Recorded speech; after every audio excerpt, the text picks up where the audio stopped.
So now, verse 17 says, command those who are rich in this present world. And before we go on to see what he commands, us, not them, us, because we're rich in this world.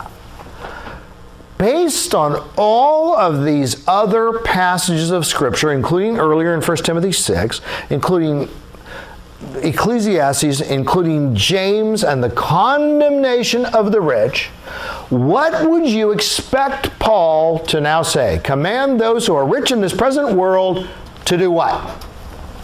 Do what?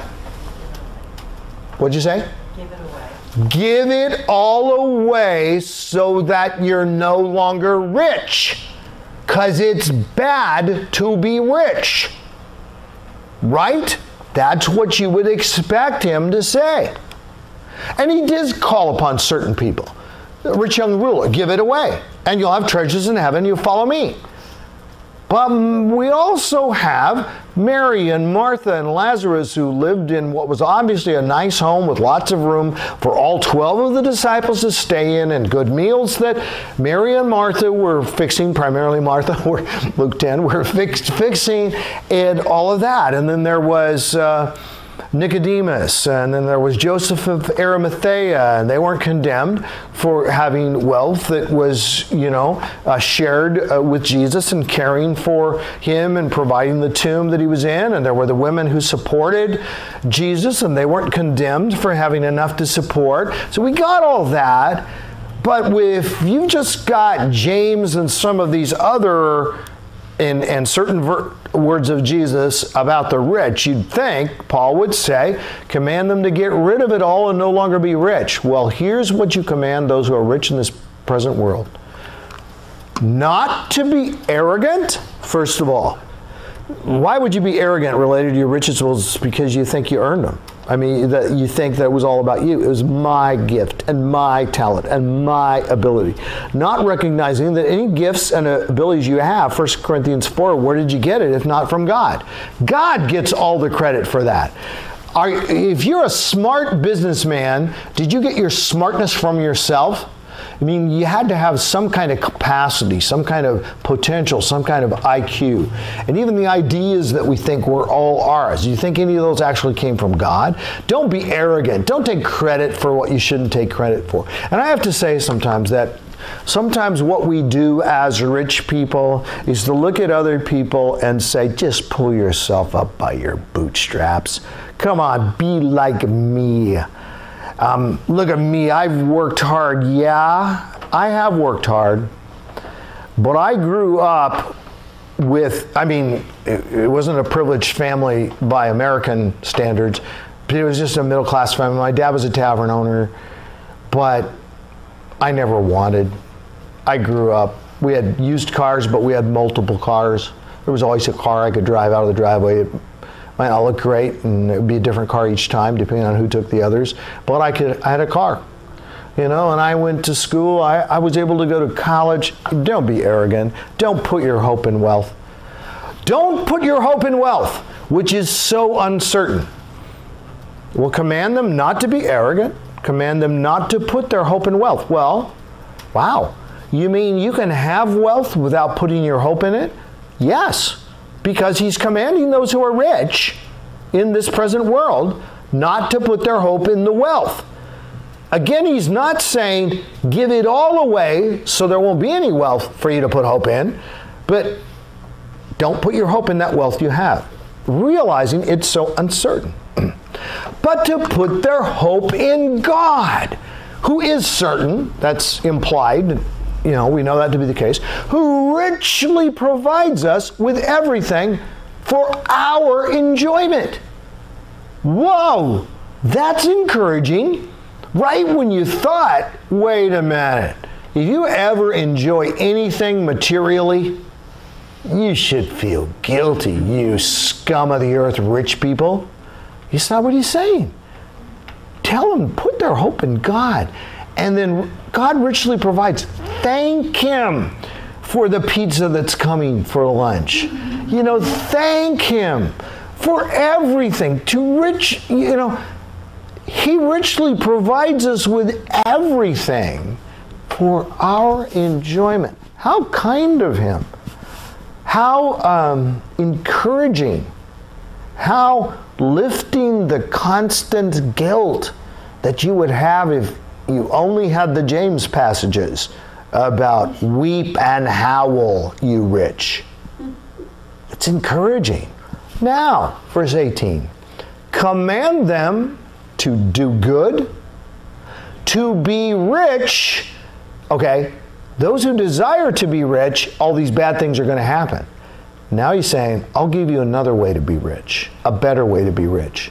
Be rich in good deeds. That's riches, to desire to be rich in good deeds. God honors that. God rewards that. Be rich in good deeds, doing good, and to be generous and willing to share. So a group, command them to do good, to be rich in good deeds, and then to be generous and willing to share. And by the way, willing to share comes across in the English a little bit different. It's not like theoretically willing to share, but never actually doing it. You know? It's like one time we offered to some friends, hey, you know, they were having to move out of their house.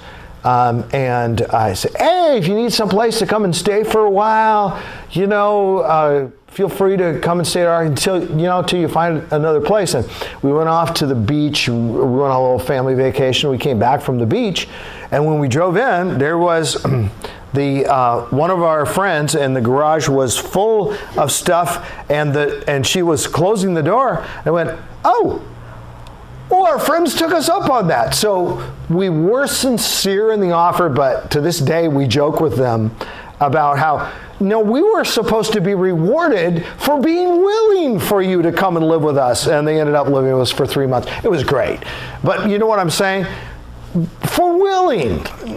But you actually took us up on it. You know, we wouldn't have offered if we would have thought you were going to know. Really, we would have. But the point is, it's not just being willing to share in the sense we think of willing, but I won't actually have to do it. Not theoretical, but sharing.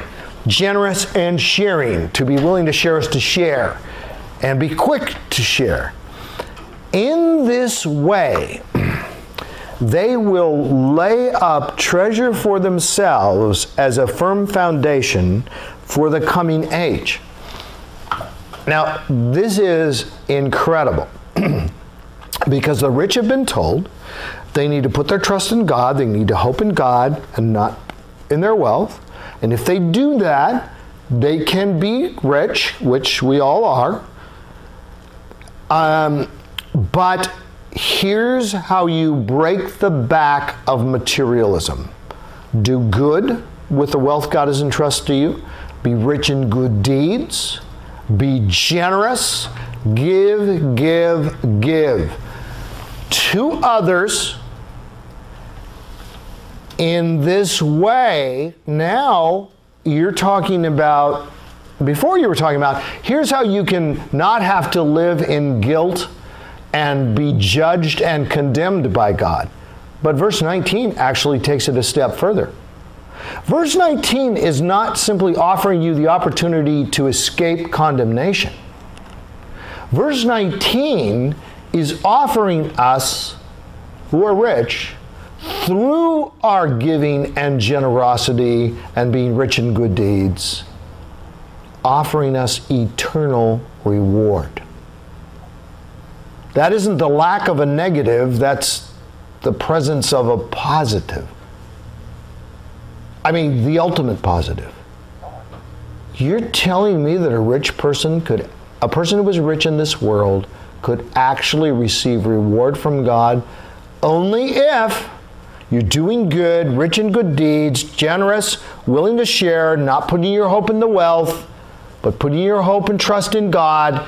So yeah, it's conditions for it, but they're conditions that rich people can fulfill, or they wouldn't be commanded to do this. So in this way, they will lay up treasure for themselves as a firm foundation for the coming age. That is a spectacular, relieving type of promise. Now, some people, if we started with this and we hadn't looked at all of the condemnation of the rich passages and warnings about wealth and how it's going to kill you and ruin your life and pierce your life with many griefs. If we hadn't started with all those and I would have said, okay, I got some good news for you. Here it is. You would say, what do you mean good news? We're supposed to give. We're called upon to give and to be rich in good deeds and generous and willing to share. That means I have to part with money.